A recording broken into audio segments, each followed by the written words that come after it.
Bank খাতের সংস্কার অব্যাহত রাখার পরামর্শ দিয়েছে আন্তর্জাতিক মুদ্রা তহবিল IMF। সেই সঙ্গে দুর্বল হয়ে পড়া আরও ব্যাংকের বিষয়ে ব্যবস্থা নেওয়ার কথা বলেছে আন্তর্জাতিক এই ঋণদাতা সংস্থাটি।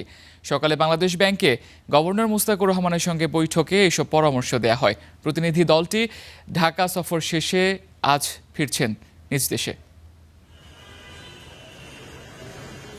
রোববার ঢাকায় আসে IMF-এর 12 সদস্যের প্রতিনিধি দল। দেশের অর্থনৈতিক পরিস্থিতি, সংস্কারের অগ্রগতি ও সম্ভাব্য নতুন ঋণ কর্মসূচি নিয়ে বিভিন্ন দপ্তর ও প্রতিষ্ঠানের সঙ্গে ধারাবাহিক আলোচনা করে IMF মিশন।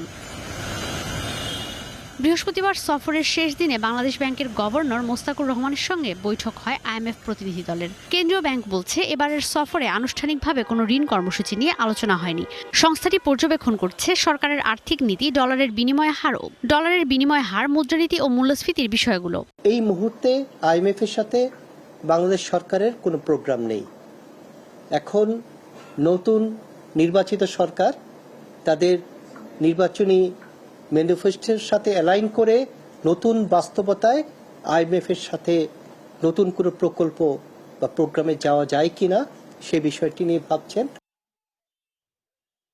এদিকে কেন্দ্রীয় ব্যাংকের আরেকটি সূত্র বলছে, বৈঠকে ব্যাংক খাতের সংস্কার অব্যাহত রাখার পরামর্শ দিয়েছে IMF। দুর্বল অন্য ব্যাংকগুলো নিয়েও নতুন করে কেন্দ্রীয় ব্যাংকে সিদ্ধান্ত নেওয়ার কথা বলা হয়েছে।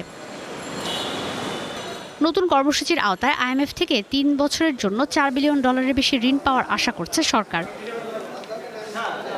ঈশিতা ব্রহ্ম, স্টার নিউজ।